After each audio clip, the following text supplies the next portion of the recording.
What's going on, everyone? Thank you for coming to watch. So I've got you guys an update on a really big severe weather outbreak that we've got going on across portions of the interior Northeast. All right, it's a regional severe weather outbreak, but we've seen a lot of tornadoes today. We've seen damaging tornadoes, but we have two areas of severe weather of concern to talk about. And just looking at satellite, you can see that we have some really intense convection popping off. First off, here in the lower Midwest, it seems like we have a damaged windbag that's starting to form. Here, let me change my color to yellow so you can see that a little bit better. But yeah, look at this. You got a little damaged windbag starting to form here. This pretty good bow segment. So I do expect some very gusty winds, some damaged winds, potentially into northern Missouri. This could definitely sweep down into the St. Louis area, so I'd watch out for that. But you can see those very high cloud tops there marking the intense convection. Now look over here, Mr. Barrel, or Mrs. Barrel, I should say, is charging its way up through the northeastern United States. It's a tropical depression at this point, but we have seen severe weather outbreak after severe weather outbreak, and we have another regional tornado outbreak up here in the Northeast. All right, these areas have been hit really hard by tornadoes, especially down here in Texas and Louisiana and Arkansas, where we had multiple PDS tornadoes, particularly dangerous situation tornadoes.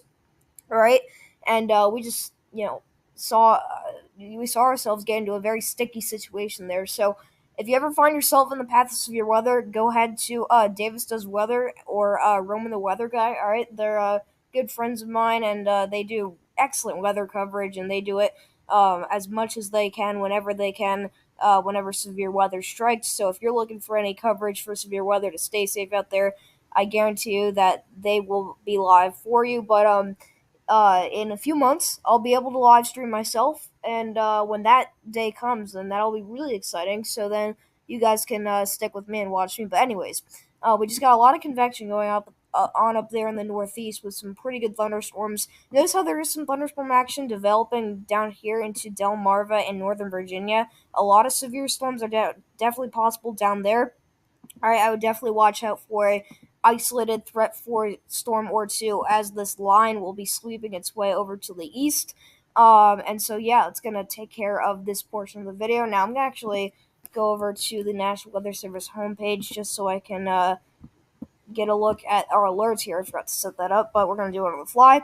So take a look at your alerts. Starting in the Northeast, you can see we have a massive tornado watch. This is going out for areas all the way from western Maine, stretching all the way through northern Vermont, New Hampshire, upstate New York, and then into northern PA. That's in the yellow shade. That's where we have a tornado watch. A lot of severe storms and tornado warnings have already been in play for this area today. All right, and then looking in this orange shade, this is where we have heat advisories. This goes all the way up the East Coast, pretty much from South Carolina all the way up to New England here into Maine.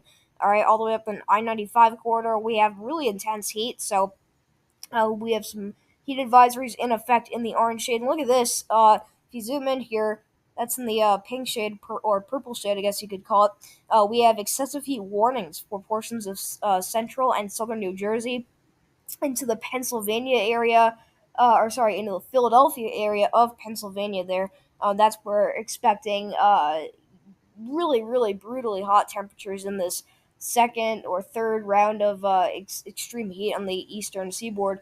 And I think that's why, they issued the excessive heat warning. It's because that area is seeing just, the really more condensed extreme heat, if that makes sense. It's a more condensed area that's going to be seeing the most extreme heat, if that makes sense. But you also do have a severe thunderstorm watch at the recording of this video going out for southeastern Pennsylvania down through Delmarva into northern Virginia. Like we mentioned, on the satellite, you could see some pretty intense thunderstorms bubbling up there, and that's why we have the severe watch. We're expecting some of these storms to become severe. And look at this in northern Missouri. Also, I noted that there was a damaged windbag starting to form there, and here you go. You have another severe watch for northern Missouri into southern Iowa, into southeastern Nebraska, and far northwestern Kansas. I do think that this severe watch could be there could be a new one reissued for just areas further south. We'll have to see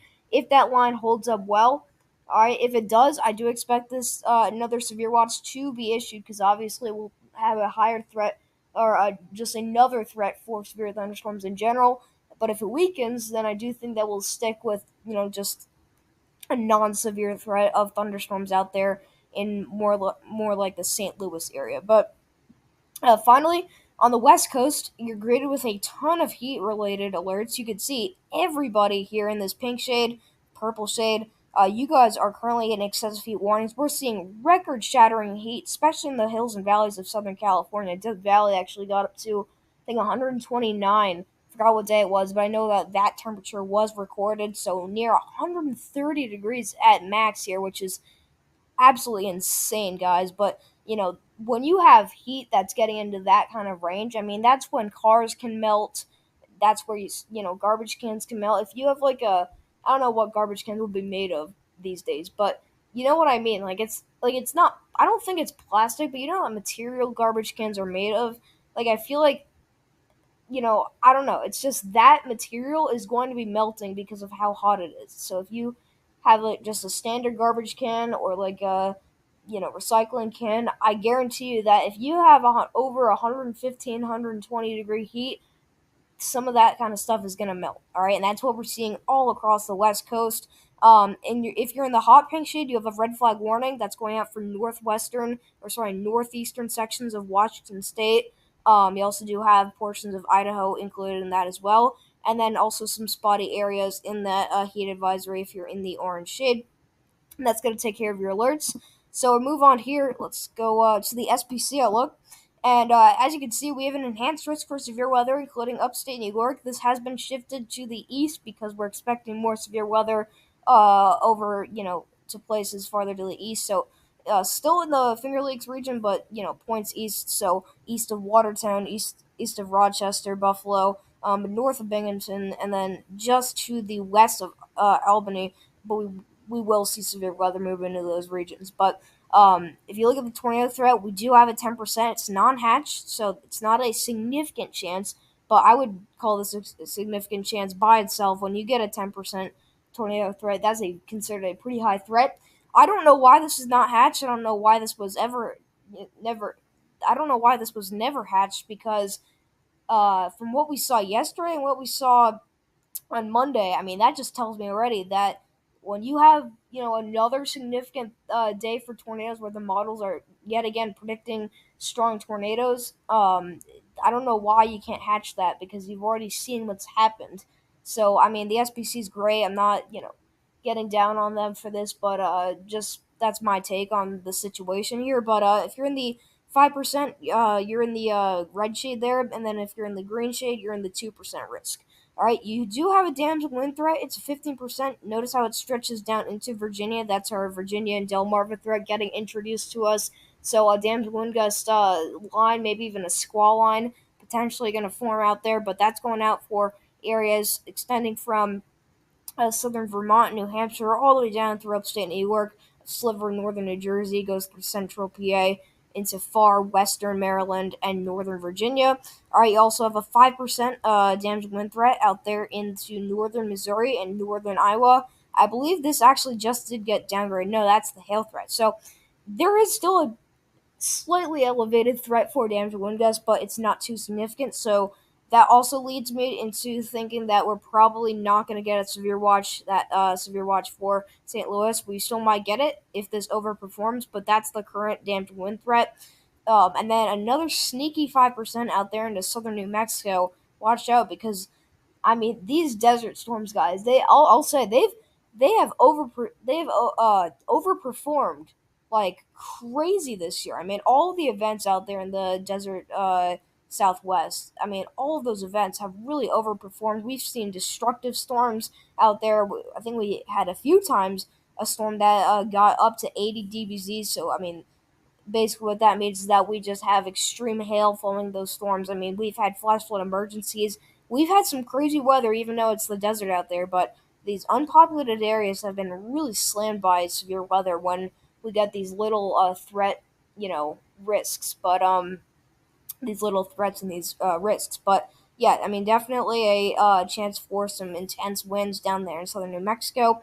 And then the hail threat. It's a hatch 15% down there into southern Iowa. So I watch out for some pretty large hail. you're talking about hail that could definitely be up or at around ping pong ball size possible, but I think tennis ball size hail and perhaps even a baseball size hailstone is definitely possible for some of these areas.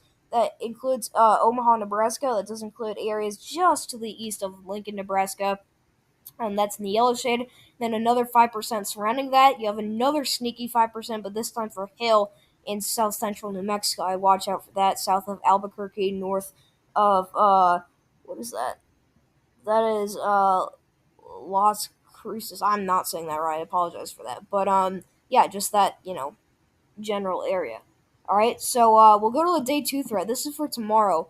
We have a marginal risk for severe weather, just out into sections of western Nebraska. You got a little marginal risk down there into southern Arizona. Nothing too crazy. No tornado threat. Wind threat. It's only 5% for both, and only a 5% hail threat just for the Nebraska event. Day three, just a general thunderstorm risk for everybody, pretty much in the central plains, all along the east coast, but western U.S. still staying very dry, so no severe activities expected for our day three, which should be, I believe that is Friday. Yes, so our Friday looks pretty good for everybody as far as severe weather. And then we get to day five, and we're greeted with a 15% slight. All right, we haven't seen a lot of these recently. What this means basically is that the day five risk is a slight risk already. So once this goes to day one, this will guaranteed you will this is guaranteed to be a slight risk once this gets to day one. All right, this is for Sunday, and this is in the yellow shade that's going out for portions of eastern Minnesota into northern Wisconsin. All right. I am pretty worried about that. We're going to take a look at model guidance a little bit later into the work week once we get the high resolution models to, come out that far. But I'm definitely watching this event, and so I think you guys should be too. Watch the forecast if you're under the gun for severe weather, and note that this slight risk this could definitely extend in all directions. So if you're anywhere near the slight risk, still be aware that there's a chance that you'll be included in it. Before it gets before it gets to day one. But just something to really watch out for. And it's on the day five, so that's not day four. That's a little bit later. So just something that's pretty concerning, but we'll save that for another video. All right, and so we move on here. We're going to take a look at model guidance for the northeastern severe event. All right, so we'll look at the NAM, and you can see starting out where we are now. All right, we have a lot of cells out here, a lot of supercellular activity that's starting to fire across, or that was starting to fire across upstate New York. All right, and then we continue this throughout tonight, and we get into tomorrow. We'll get this through tonight. Notice how this big line of storms begins to fire really all the way from northern Vermont, New Hampshire, down through upstate New York, and into eastern PA, all the way down into the Delmarva region. This definitely could be producing tornadoes, could be producing damaging wind gusts. You see these little boxes here? This is where there's a chance for a slightly elevated chance for tornadoes, just a supercell that's showing up on the models here. Just could be a warning box. I'm not sure exactly what that means, but definitely just an enhanced tornado threat within these possible cells showing up on the NAN. So we're going to click for a sounding here. We're going to take a look at a sounding. So notice how that's not a discrete environment, just from the sounding that we looked at. That's embedded with the line of storms that NAM is expecting to form. So it's going to be interesting to see what this hodograph is looking like. So we're going to wait for this to load here. All right, so I apologize for the wait. So you could, go ahead to the part of the video where it loads, but here we go. So this is the hodograph that we just clicked for. You can see we have a little bit of an elongated hodograph. Not anything too crazy. Not anything that's too organized by the surface, but definitely some slight low level rotation within a pretty elongated hodograph there. So this was a little concerning as far as a tornado goes. Slinky looks pretty intense too. You want I believe you want a 90-degree angle at this as if you're looking for a perfect picture perfect slinky. But you could see definitely as you go up in the atmosphere, you have the wind direction is changing. But you look at the potential hazard type; it is severe. So this is a sounding that would support hail, damage wind gusts, and also could be tornadoes, but nothing that's showing anything too crazy. Definitely a slight chance, like a minimal threat for EF0, EF1 tornadoes. So this isn't too bad of a sounding. What I would like to look at are these wind barbs. Look how it just, as soon as we go right up in the atmosphere, they really just change direction, and you can see the shear just looking at these wind barbs here. So you see how you get up in the atmosphere farther and farther up, and you start to see, the wind barbs start to change direction. That means that we're experiencing wind shear out there. So there could certainly be embedded tornadoes within this line of storms that the NAM is pinpointing. All right. And so you see some more cells hanging out back there, still in upstate New York. But this line continues to move through, and I do expect some pretty intense storms out there into the Pennsylvania. I keep saying Pennsylvania, the Philadelphia area.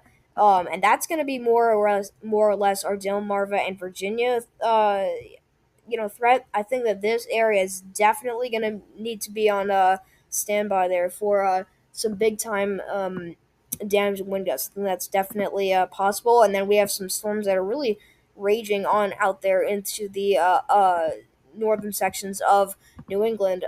But we continue this through tonight, and it kind of just fizzles out, but still some possible cells, an isolated cell or two potentially up there into Connecticut. And for the heck of it, we're just gonna look at one sounding because you can see. I mean, it looks like there could be a cell here, and it's not. It's not anything that's embedded with the line, so there could be a very minimal, but slightly elevated tornado threat before this finally just, kind of just falls apart and dissipates as it moves off to the east. But for tomorrow, I think tomorrow's gonna look good. There will be some isolated showers and thunderstorms out there in, northern New England, but for the rest of us, I think we're gonna be okay, especially the farther inland you are. But I mean, I think past tonight into tomorrow morning, we should be good. But there will be some moisture that's gonna creep up from the south, and I do think we could see some more thunderstorm activity build from that.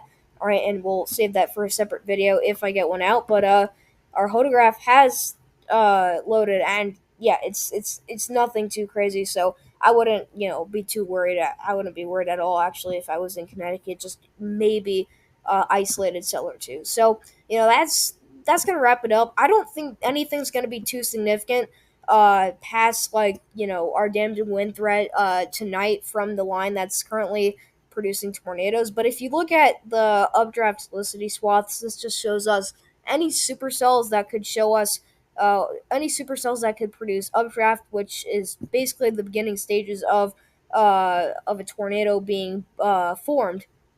And you take this out, and notice how you see a lot of pretty snaky tracks here, especially up here in upstate New York. This is yet to come. All right, this hasn't happened yet. We haven't gotten past this hour.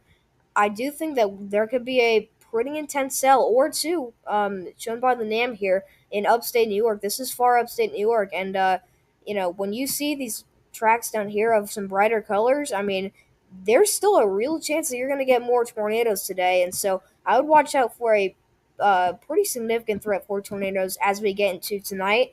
And who knows, maybe we get an isolated tornado or two in this region too. We'll have to see, but definitely not a 0% chance of seeing a tornado. There's still a very elevated chance of you seeing a tornado if you're in upstate New York as we get into tonight. So just taking everything away from this, you just got to be safe, be weather aware, and just remember that this is definitely something to be concerned about. All right, so we looked at the SPC. So to wrap things up, I just want to take a look at radar here. We're looking at Radar Omega. It's great weather out. This is not a sponsor, but I wish it was, but it's not. So just to look at these cells out here that's currently happening at the time of recording this video, you can see we have a cell just north of Johnson City, New York here near Whitney Point. This was previously tornado warned. We'll see if they reissue the tornado warning just at the time of recording this video once again. But you can see just a nasty hook echo on this storm. And this is a great example of what we're most likely going to continue to see as we get later into tonight. All right, this is a textbook supercell. If you were to, look at this from Guildford, or maybe even Oxford, I know it probably starts it's probably gonna start raining out there. But even maybe near Coventry, um, Coventry, all right, in New York. I mean, if you looked at the storm from out there, it would be crazy how intense looking the structure of that would be. All right, but that's a tornado warning storm, and it's gonna have rotation on it. It does have rotation, and you look at velocity scans, and there is some rotation there. So that's just an example of what I do think is gonna happen tonight. And look at this. You're starting to see actually the formation of this line that we saw in the NAM starting to come together here. We're starting to see some severe warnings out of it. So hopefully what's going to happen is that this line's going to strengthen, which it's something weird to say, but what it's going to do is it's going to swallow up all of these tornado warned storms and all these supercells that are out in front of it. So that's going to eliminate the tornado threat as we get into the really late hours of tonight. Okay, so that decreases the tornado threat. The only thing that's bad about that is that areas down the line are most likely going to get a more of a dammed windows threat, and that's something to look out for. And here you go, you get another piece of the line starting to form there. And if you look near DC, we actually have a severe one storm trying to enter the city there. So all of our separate areas of concern, all of our separate severe events are starting to ramp up. But this one in upstate New York really is. Let's take a look here quickly at Brandon Kopic, because it seems like he's on a cell. Yeah, I mean, look at that. This is in upstate New York, and I mean, this is not an area that usually gets severe weather. I mean, you'll get an event or two, but look at that. That's a crazy thunderstorm that you're looking at, and this is not even severe warned.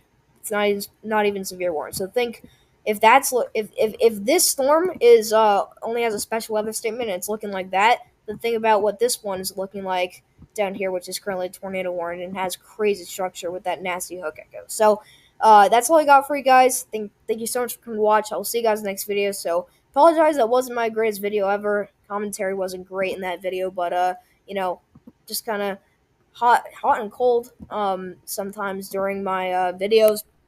All right, but anyways, please stay safe out there. Please stay weather aware. One more thing to mention, I did release this video. It was the June 26th microburst and squall line event I was hit by. Please consider watching that video. I did so much editing on that. I just put a lot of work and effort into it, so I'd really appreciate it if you checked it out. Potentially even leaving a like or comment. That'd be great. But as always, I will see you guys in the next video.